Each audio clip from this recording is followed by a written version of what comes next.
আসসালামু আলাইকুম। আশা করি সবাই ভালো সুস্থ আছো। আলহামদুলিল্লাহ আমরা ভালো চলে গেছি। Back to our channel. আবারও এসে গেছি নতুন একটা ভিডিও নিয়ে বন্ধুরা। আমার ছোট্ট আসমা কিচেনে তোমাদের সবাইকে ওয়েলকাম জানাচ্ছি। আর ওয়েলকাম জানিয়ে আজকে তোমাদের আমি নতুন একটা রেসিপি দেখাচ্ছি, সেটাই তোমরা দেখতে থাকো আর সাথে থাকো। এত আয়োজন করে বন্ধুরা আমি একটা সুন্দর সবজি বানাচ্ছি, সেটা তোমরা একেবারে দেখতে থাকো। শুরুতে কিন্তু একটা লাইক দেবে, একেবারে স্কিপ করবে না, ফুল ভিডিওটা দেখে নেবে। এখানে আমি কুমড়ো বড়ি নিয়েছি। শীতের সময় বন্ধুরা তোমরা সবাই জানো আমি সবজিতে কিন্তু কুমড়ো বড়ি দিয়ে থাকি, আর এটা আমার একেবারেই ঘরেতে হাতে বানানো। আর এখানে সুন্দর কপি আমি কেটে ধুয়ে রেখেছি। এত সুন্দর ফুলকপি যে আমার এত মজা লাগে খেতে। আর প্রায় দিন আমি কিন্তু এই রেসিপিটা তোমাদের সঙ্গে এক এক ধরনের মাছ দিয়ে আমি এটাই বারবার শেয়ার করছি।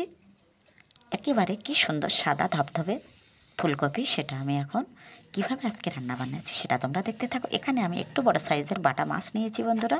সেই বাটা মাছগুলো আমি লবণ ও হলুদ মাখিয়ে নিচ্ছি। আর নিয়েছি দু চারটে ছোট্ট সাইজের পাশে, এটা ছিল ফ্রিজে রাখা ছিল। আর এখন দুটো বড় সাইজের বাটা এনেছি, সেগুলো কেটে এখন লবণ ও হলুদ মাখিয়ে আমি লাল লাল করে ভেজে নেব। সবজির মধ্যে মাছ আর কুমড়ো বড়ি দিলে আমার কিন্তু খুবই ভালো লাগে, আর কিছুই আমার লাগবে না। মাংসের চেয়ে কিন্তু সবজি আর মাছ আমার ভীষণ পছন্দ। এখন তাহলে আমি মাছগুলো ভাজতে থাকি।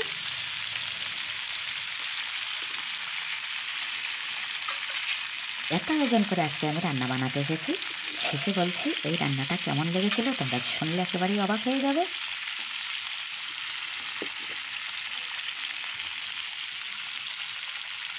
এতগুলো মাছ দিয়ে আমি সবজিটা রান্না করলাম বন্ধুরা, খেতে একেবারেই ভালো হয়নি। এতটা কপি নিলে কি আর ভালো লাগে, আলুটাও বেশি হয়ে গেছে, কপিটাও বেশি হয়ে গেছে। আর এতগুলো মাছ দিয়েছি, ধনিয়া পাতা, টমেটো, কুমড়ো বড়ি, কিন্তু একেবারেই মজা হয়নি। সেটাও তোমাদের সঙ্গে বলে দিলাম। একেবারেই বলবো না যে ভীষণ মজা হয়েছিল, ভীষণ ভালো খেতে ভালো হয়েছে। মাছগুলো আমি ভেজে নেওয়ার পরে এখন কুমড়ো বড়িগুলো ওই তেলের মধ্যে ভেজে নিলাম। এখন আমি আবারও কড়াই বসিয়ে দিলাম। কড়াইটা গরম হয়ে গেছে, দিয়ে দিলাম পরিমাণ মতো তেল।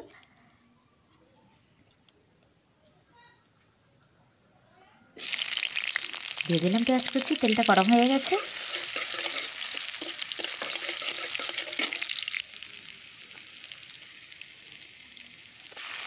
পেঁয়াজটা একটু ভাজা ভাজা হয়ে গেলে আমি দিয়ে দিলাম কাঁচা লঙ্কা, একটু শিলবাটায় বেটে নিয়েছি।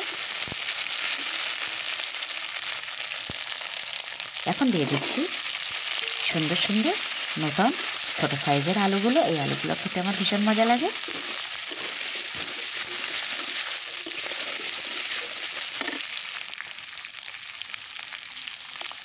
আলুটা এখন আমি একটু ভাজা ভাজা করে নেব বা কষিয়ে নেব। দিয়ে দিচ্ছি স্বাদ মতো লবণ, দিয়ে দেবো পরিমাণ মতো হলুদ।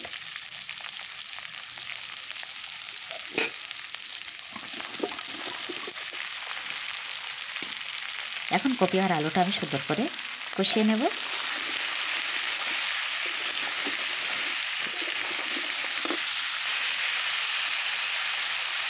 এখন দিয়ে দিচ্ছি সেই চুই গোটা ঝালগুলো, একেবারে লাল লাল।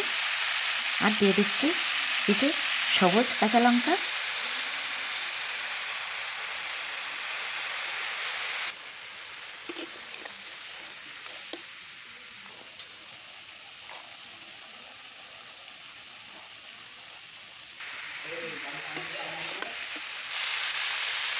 অনেকক্ষণ ধরে আমি কষিয়ে নিচ্ছি। অল্প অল্প জল দিয়ে আমি কষাতে থাকবো।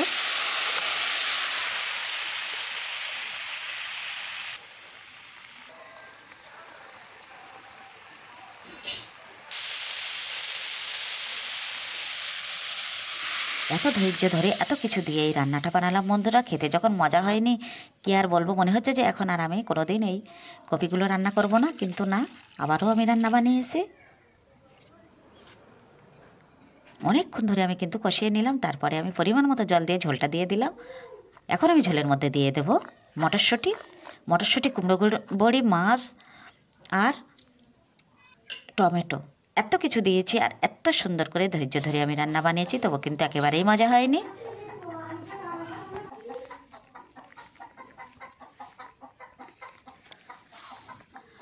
ঝোলটা একটু ফুটে গেছে, তখন আমি মটরশুঁটি দিয়ে কিছুক্ষণ পর আমি বড়ি ও মাছগুলো সাজিয়ে দেব।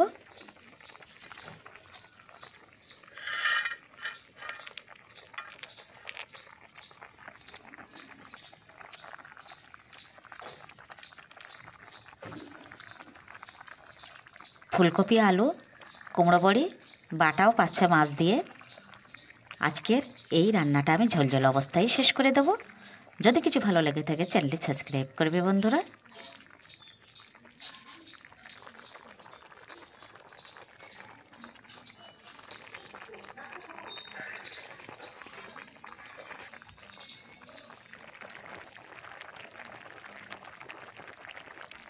উপর থেকে আমি অল্প পরিমাণে টমেটো দিয়ে একটু ঢাকনা দিয়ে ঢেকে দিলাম। আসছি কিছুক্ষণ পর।